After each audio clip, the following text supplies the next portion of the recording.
وأشهد أن محمدا عبده ورسوله. اللهم صل على محمد وعلى آل محمد كما صليت على إبراهيم وعلى آل إبراهيم إنك حميد مجيد. اللهم بارك على محمد وعلى آل محمد كما باركت على إبراهيم وعلى آل إبراهيم إنك حميد مجيد. أما بعد فأعوذ بالله السميع العليم من الشيطان الرجيم. يا أيها الذين آمنوا اتقوا الله حق تقاته ولا تموتن إلا وأنتم مسلمون. يا أيها الناس اتقوا ربكم الذي خلقكم من نفس واحدة وخلق منها زوجها وبث منهما رجالا كثيرا ونساء واتقوا الله الذي تساءلون به والأرحام إن الله كان عليكم رقيبا. يا أيها الذين آمنوا اتقوا الله وقولوا قولا سديدا يصلح لكم أعمالكم ويغفر لكم ذنوبكم ومن يطع الله ورسوله فقد فاز فوزا عظيما. قال الله تبارك وتعالى في مقام آخر: إنما يأمر مساجد الله من آمن بالله واليوم الآخر. تمام قسم کی تعریفات کبریائی و بڑھائی اللہ جل شانہ کے لیے خاص ہے۔ اللہ تعالیٰ کی پاکیزہ و بابرکت حمد و ثنا کے بعد انگیز تعداد درود و سلام امام المرسلین سید الاولین والآخرین رحمت للعالمین شفیع المذنبین جناب محمد رسول اللہ صلی اللہ علیہ وسلم کی ذات اقدس اطہر والا پر۔ گزشتہ مجموعہ مبارک میں مسجد کے حوالے سے چند گزارشات کی گئی تھی۔ آج بھی انشاءاللہ العزیز اسی مضمون کو زیر بحث رکھا جائے گا۔ مسجد بنانا یہ بڑا ہی عظیم عمل ہے۔ اس قدر یہ عمل اللہ تعالیٰ کو پسند ہے کہ مسجد بنانے کے لیے اللہ تعالیٰ نے اپنی برگزیدہ ہستیوں کو اس کام پہ لگایا ہے۔ یہ ان لوگوں کی خوش قسمتی ہے کہ جو لوگ اپنے ہاتھوں کے ساتھ مسجد بناتے ہیں، مستری اور مزدوروں کے ساتھ خود کام کرتے ہیں۔ یہ کام انبیاء کا کام ہے۔ رب العالمین نے سیدنا ابراہیم علیہ السلام اور سیدنا اسماعیل علیہ السلام سے مسجد حرام کی تعمیر کروائی۔ سیدنا سلیمان علیہ السلام سے مسجد اقصی کی تعمیر رب العالمین نے کروائی۔ اور اس کائنات کی سب سے عظیم ہستی،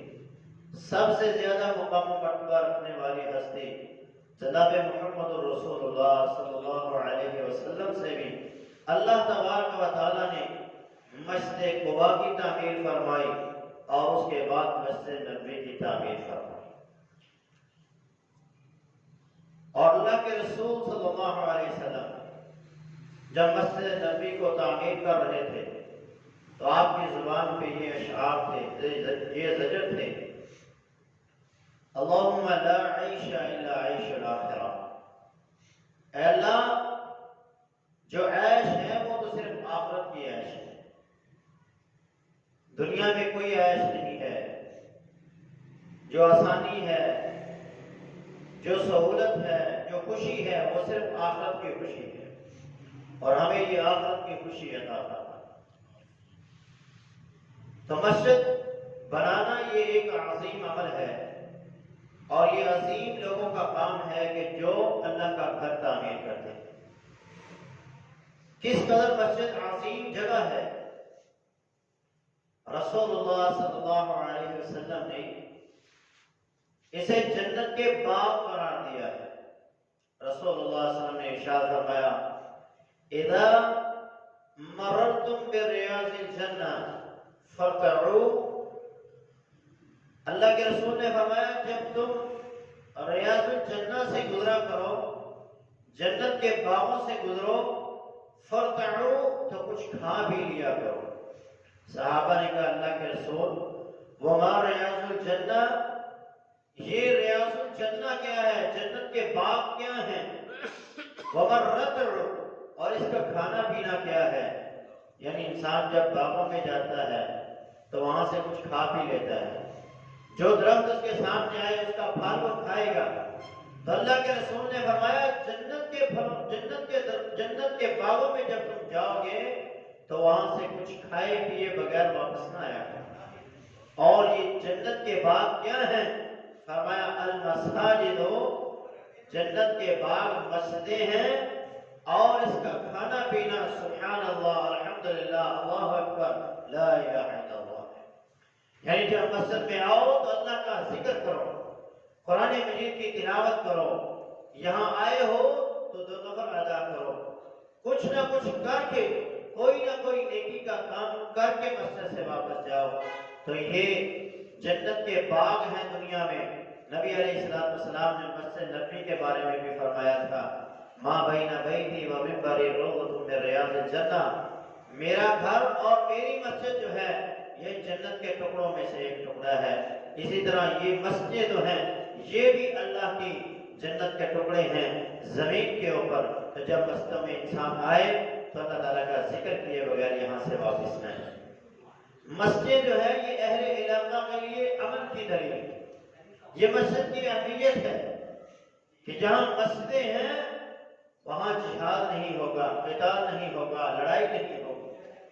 رسول اللہ صلی اللہ علیہ وسلم نے صحابہ سے فرمایا، اذا رأیتم مسجدا او سمعتم صوتا، فرمایا جب تم کسی علاقے میں جاؤ اور وہاں مسجد دیکھ لو یا وہاں تم اذان کی آواز سن لو، فلا تقتلوا احدا، تو وہاں کسی کے ساتھ لڑائی مت کرو، کیونکہ وہ مسلمانوں کا علاقہ ہے۔ یہ مقام و مرتبہ ہمیں کس وجہ سے مل رہا ہے، ہمارے ساتھ لڑائی کیوں نہیں کی جا رہی، ہمارے اوپر حملہ کیوں نہیں کیا جا رہا، یہ مسجد کی وجہ سے کہ جہاں مسجد نظر آ جائے وہاں حملہ کرنے سے اللہ کے رسول نے روک دیا ہے۔ مسجدیں امن کی دلیل ہیں، امن کی جگہ ہیں۔ رسول اللہ صلی اللہ علیہ وسلم کی حدیث ہے، سیدنا جابر اس حدیث کو بیان کرتے ہیں، فرمایا مر رجل فی المسجد ومعه سہام، ایک آدمی مسجد میں آیا اور اس کے پاس تیر تھا، اس نے تیر کو ننگا کیا ہوا تھا، اپنی جو اس کی تھیلا تھا اس تھیلے سے باہر نکالا ہوا تھا۔ آپ نے فرمایا امسک بنصالھا، اس کے نوک کو، اس کے منہ کو اپنے ہاتھ سے پکڑ کے رکھو تاکہ کسی دوسرے مسلمان کو اس سے تکلیف نہ ہو۔ یہ مسجد امن کی جگہ ہے کہ آپ اس مسجد میں، اپنی مسجد میں اسلحہ نہیں لا سکتے، آپ اگر لائیں گے تو اس کو اس کی نیام کے اندر رکھیں گے، ننگا کر کے نہیں رکھیں گے تاکہ اس سے کسی مسلمان کو یہاں تکلیف نہ ہو۔ مسجدیں جو ہیں یہ ہماری دین اور ہماری دنیا دونوں کی محافظ ہیں۔ سیدنا ابو امامہ باقری رضی اللہ عنہ اس حدیث کے راوی ہیں، فرمایا اللہ کے رسول صلی اللہ علیہ وسلم نے ثلاثۃ کلہم ضامن علی اللہ، تین بندے ایسے ہیں جن کی اللہ گارنٹی دیتا ہے، جن کو اللہ ضمانت دیتا ہے کس چیز کی؟ کہ اگر اللہ انہیں فوت کر دے تو انہیں جنت دے گا،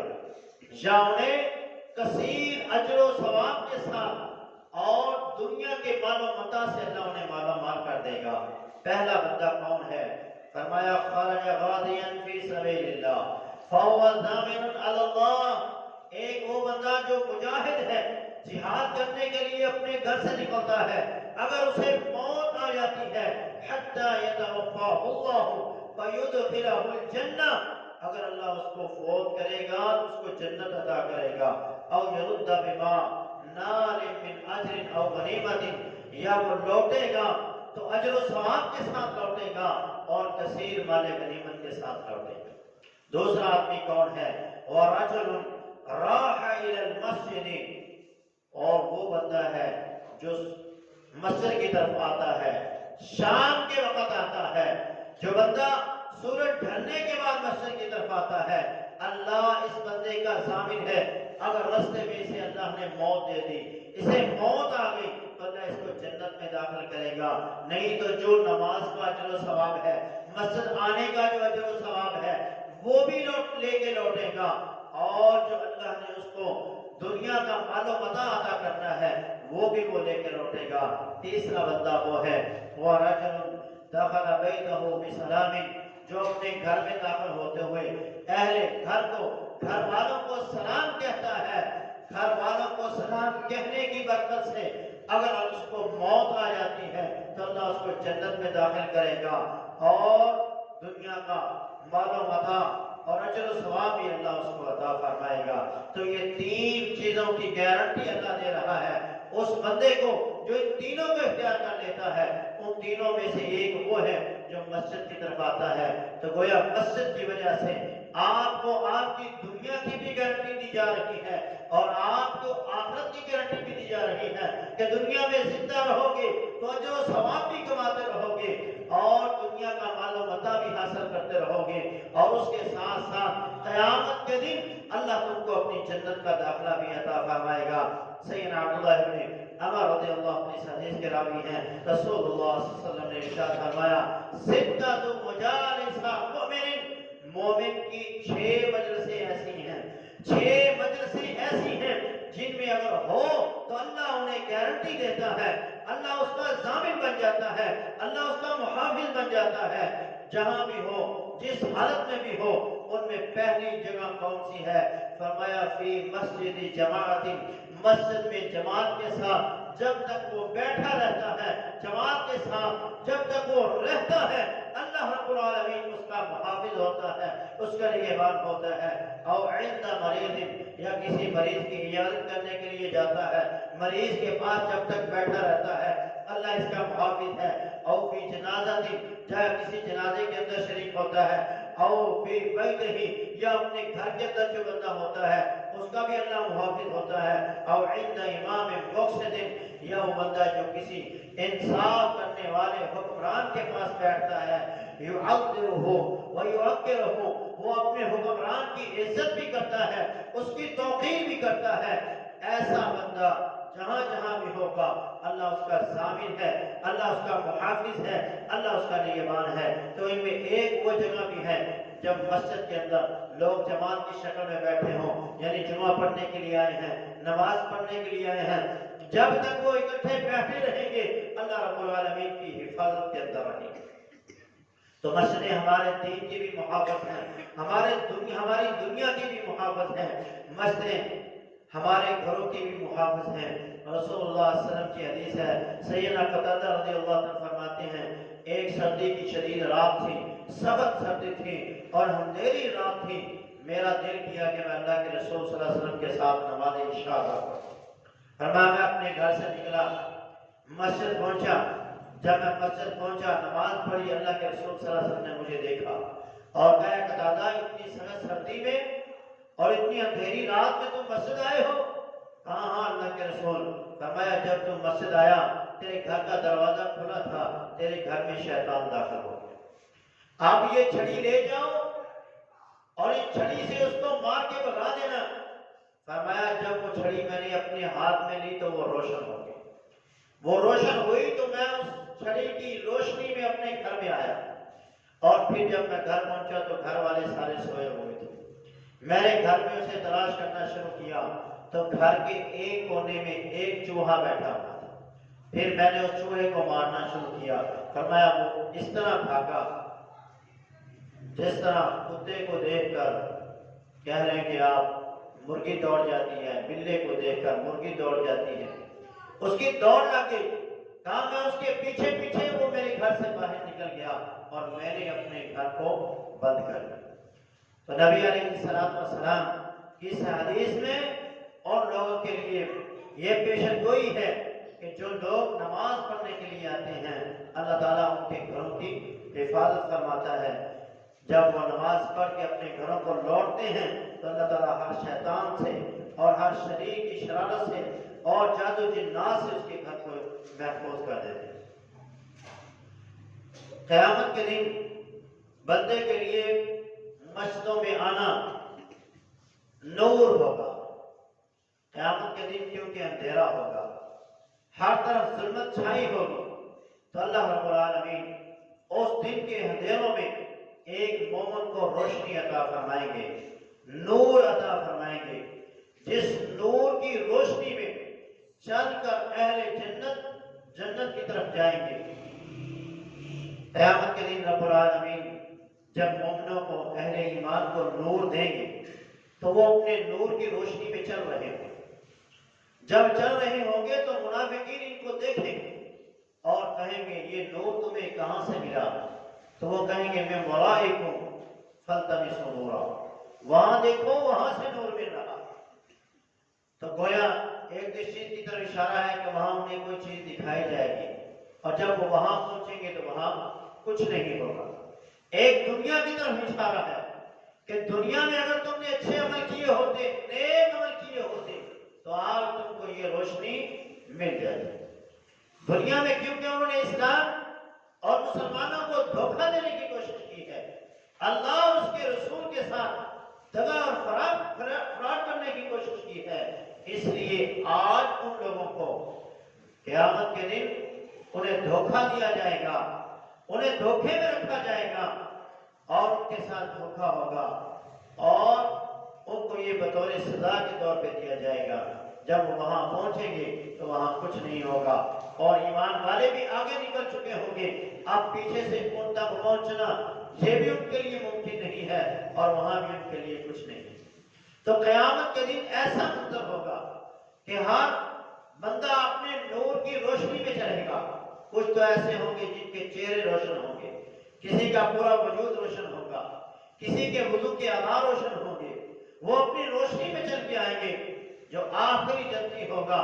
اس کے پاؤں کے انگوٹھے کے اندر نور ہوگا، کبھی وہ روشن ہوگا، کبھی وہ بجھ جائے گا، کبھی وہ روشن ہوگا، کبھی وہ بجھے گا۔ تو اس طرح وہ اپنے نور کی روشنی کے اندر جنتوں میں داخل ہوں گے۔ رسول اللہ صلی اللہ علیہ وسلم نے مسجد میں آنے والوں کے لیے،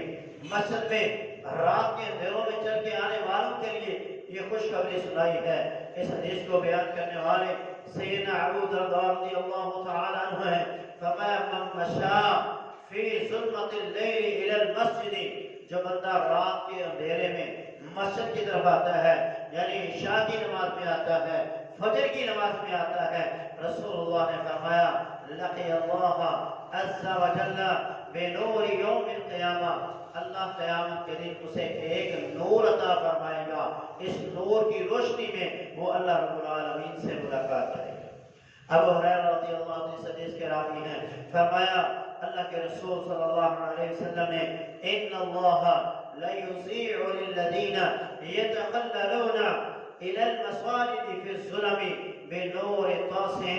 قیامت کے دن اللہ رب العالمین ان لوگوں کو ایک چمکتا ہوا نور عطا فرمائیں گے جو لوگ دنیا میں اندھیروں میں چل کے مسجد کی طرف آیا کرتے تھے۔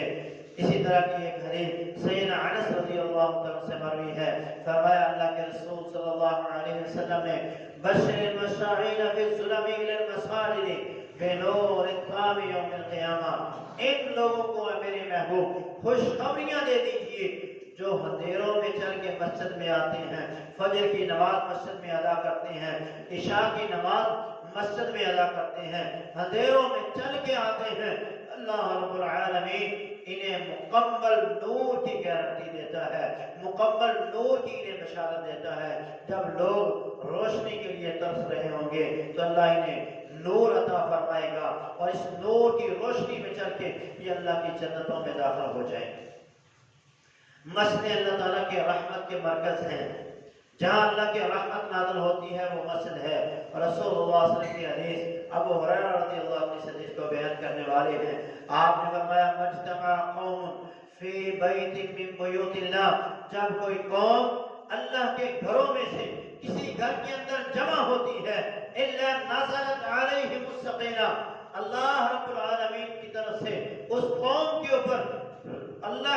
کی طرف سے سکینت سکون نازل ہونا شروع ہو جاتا ہے، وغشیتہم الرحمت، اور اللہ کی رحمت انہیں گھیر لیتی ہے، ڈھانپ لیتی ہے، وحفتہم الملائکۃ، اور ان کو فرشتے چاروں طرف سے گھیر لیتے ہیں، اور ان کے گھیرنے کا انداز یہ ہو جاتا ہے پھر ایک دوسرے کے اوپر یہ چڑھتے جاتے ہیں یہاں تک کہ آسمان دنیا تک پہنچ جاتے ہیں۔ آگے اللہ کے رسول نے فرمایا وَذَكَرَهُ اللَّهُ فِي مَنْ عِنْدَهُ،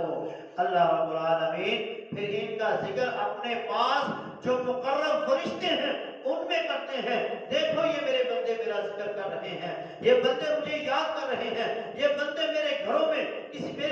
سے کسی گھر میں آئے، یہ میری مسجدوں میں سے کسی مسجد کے اندر آئے ہیں۔ تو یہ فضیلت، یہ مقام ہے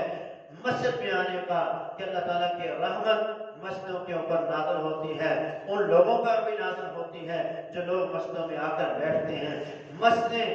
انسان کے لیے صدقہ جاریہ ہیں۔ رسول اللہ صلی اللہ علیہ وسلم کی حدیث ہے، ابو ہریرہ رضی اللہ عنہ اس حدیث کے راوی ہیں، آپ نے فرمایا ان مما يلحق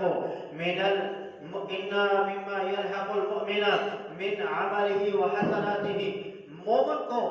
جو اس کی نیکیوں میں سے اس کے اعمال میں سے جو اس کی موت کے بعد اسے چیزیں پہنچتی ہیں، اس کو ملتی ہیں، ان میں سے ایک یہ ہے علما علمہ ونشرہ، وہ علم جو اس نے کسی کو سکھایا، یا وہ علم جو اس کے ذریعے سے دنیا میں پھیلا ہے، وَوَلَدًا صَالِحًا تَرَكَهُ، اور ایسی اولاد جو نیک ہے،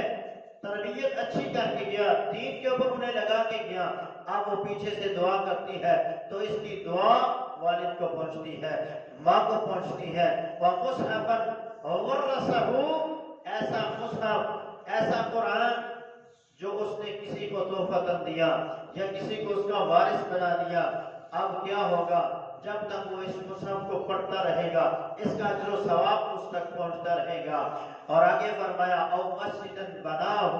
یا کوئی مسجد جو اس نے تعمیر کی ہے، او بیتن لابن السبیل، یا کوئی مسافر خانہ اس نے تعمیر کیا، او نہرن اجراہ، یا کوئی نہر جو اس نے جاری کر دی، او صدقتن اخرجها من ماله وفي صحته وحیاته، فرمایا ایسا مال، ایسا صدقہ جو اس نے اپنی زندگی میں نکالا اور اپنی صحت کے دنوں میں نکالا، اس کا اجر و ثواب بھی اس کو اس کے مرنے کے بعد جاری و ساری رہے۔ تو ان میں سے ایک مسجد بھی ہے کہ اگر کوئی بندہ مسجد بنا جاتا ہے تو جب تک وہ مسجد آباد رہے گی، جب تک لوگ اس میں نماز پڑھتے رہیں گے، لوگ اس سے وہاں سے آ کے دین کی باتیں حاصل کرتے رہیں گے، اس بندے کو اس کا اجر و ثواب جاری و ساری رہے۔ مثال کے طور پہ سمجھیں، اس مسجد کو بنانے والے آج جہاں نہیں ہیں، قبروں میں جا چکے ہیں، لیکن اس کا اجر و ثواب انہیں جاری و ساری ہے۔ جب تک لوگ یہاں نماز پڑھتے رہیں گے ان کو اس کا صلہ ملتا رہے گا۔ جتنی نیکیاں آج ہمیں ملیں گی یہاں نماز پڑھنے کی، اتنا ہی اللہ ان کے نامہ اعمال کے اندر اجر و ثواب لکھے گا۔ تو یہ بہت بڑی فضیلت ہے کہ اللہ اگر کسی بندے کو مسجد بنانے کی توفیق عطا فرما دے۔ مسجد فرشتوں کی دعاؤں کا مرکز ہے۔ رسول اللہ صلی اللہ علیہ وسلم نے فرمایا جب کوئی بندہ نماز ادا کر کے اسی جگہ پہ بیٹھا رہتا ہے جس جگہ پہ اس نے نماز پڑھی ہے، ان الملائکۃ یصلون علی احدکم ما دام فی مجلسہ الذی صلی فیہ، جب تک وہ اس جگہ پہ بیٹھا رہتا ہے جہاں اس نے نماز پڑھی ہے تو اللہ کے فرشتے اس کے لیے دعائیں کرتے ہیں۔ دعاؤں کے الفاظ کیا ہیں؟ اللہم اغفر لہ، اللہم تب علیہ، اے اللہ اس کو معاف کر دے،